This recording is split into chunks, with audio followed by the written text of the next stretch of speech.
Our Bible text is the Gospel of Luke 15, the verses 5 to 6. And when he has found it, he lays it on his shoulders, rejoicing. And when he comes home, he calls together his friends and neighbors, saying to them, Rejoice with me, for I have found my sheep, which was lost.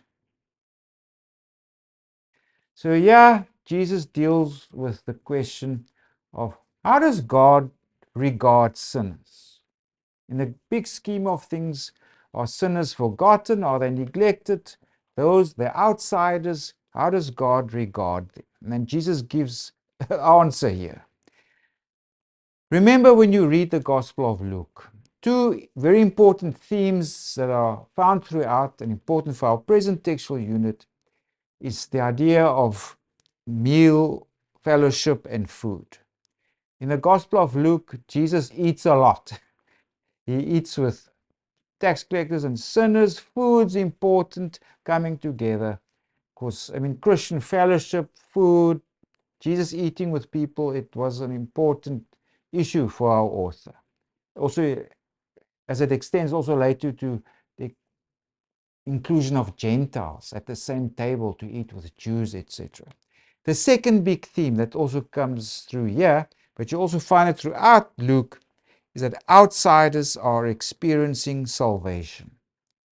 So the poor, the Samaritans, women, the nobodies, they become part of God's people and accept Jesus and experience salvation. Those are supposedly have it. Pharisees, important other people, they don't.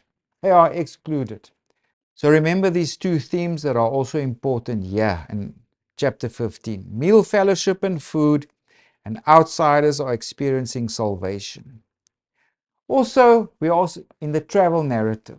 That's from chapters 9, verse 51 to chapter 19, verse 27. That's where Jesus is on his way to Jerusalem. But it's also here where we find a lot of unique material to Luke. We don't find it in Matthew or Mark. It's here in Luke. A lot of the parables of Jesus. Theologians or scholars also refer to this section of Luke as the gospel for the outcast. Because a lot of teaching here relates to the outcast. A lot of the parables of Jesus, if you go, the parable of the Good Samaritan, of the rich fool, the great banquet, the lost coin, the lost sheep that we'll deal with now, the lost son, the rich man and Lazarus, the persistent widow, the Pharisee and the tax collector. These are parables about the outcast, the outsiders who are now experiencing salvation. Because Jesus is being attacked here for his table fellowship, who he keeps company with at table. If we go to the beginning of chapter 15, it says, Then all the tax collectors and the sinners drew near to him to hear him.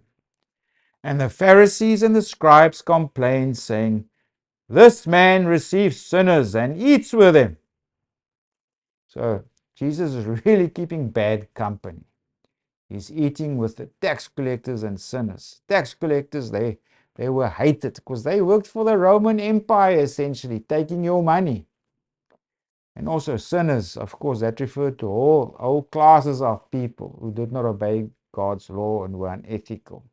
And this clash with the Pharisees and the scribes is a repeated thing. Already early in the gospel, if we go to chapter 5, verses 29, we read as follows. Then Levi gave him a great feast in his own house, and there were a great number of tax collectors and others who sat down with him. And their scribes and the Pharisees complained against his disciples, saying, Why do you eat and drink with tax collectors and sinners? Our author also speaks of the tax collectors and sinners that came to John for baptism. If you go to chapter 7, verse 29. And when all the people heard him, that is now, they heard Jesus speak about John the Baptist, even the tax collectors justified God, having been baptized with the baptism of John. But the Pharisees and lawyers rejected the will of God for themselves, not having been baptized by him. Also, Jesus having this kind of fellowship with, table fellowship with people comes through later in chapter 7. If we go to verse 34, the Son of Man has come eating and drinking, and you say, look, a glutton and a wine-bibber, a friend of tax collectors and sinners. So Jesus had this reputation from the Pharisees, lawyers, scribes, whatever. He's a glutton. He's a wine-bibber. Look at him. He's drinking there with those and eating with all those sinners. But Jesus is enacting God's will. Go to Ezekiel 34. God is the good shepherd that will seek out his scattered people. Because there the prophet, he also spoke to the religious leaders of the time. You are useless shepherds. The sheep are scattered. And yet Jesus is like God, the shepherd, who goes out looking for sinners, wants to bring them back to the fold. And that is what God's attitude is towards sinners. They are not lost, they're not forgotten. God seeks out the sinner. Specifically, if we look more towards the end of the travel narrative, Jesus explains his mission. This is just after Jesus entered the house of Zacchaeus, the chief of tax collectors. Jesus speaks there of salvation that has come to his house. And in verse 10 specifically, for the Son of Man has come to seek and to save that which was lost. So Jesus actively sought out the sinner. He's that shepherd, like God is the shepherd in Ezekiel chapter 34, who wants to bring back the scattered people. So that's the God's attitude towards the sin. And again, our chapter begins with the Pharisees and scribes complaining. Why does Jesus eat with tax collectors and sinners? Then Jesus gives two parables specifically. The parable of the lost sheep and also the parable of the lost coin. And both of them follow a similar structure.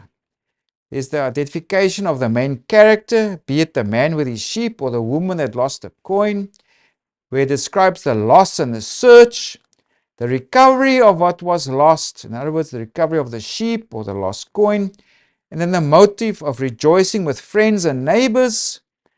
And then Jesus connects parables to heavenly rejoicing that accompanies the repentance of the sinner. So God rejoices at the repentance and the return of sinners. God hasn't forgotten about the sinners.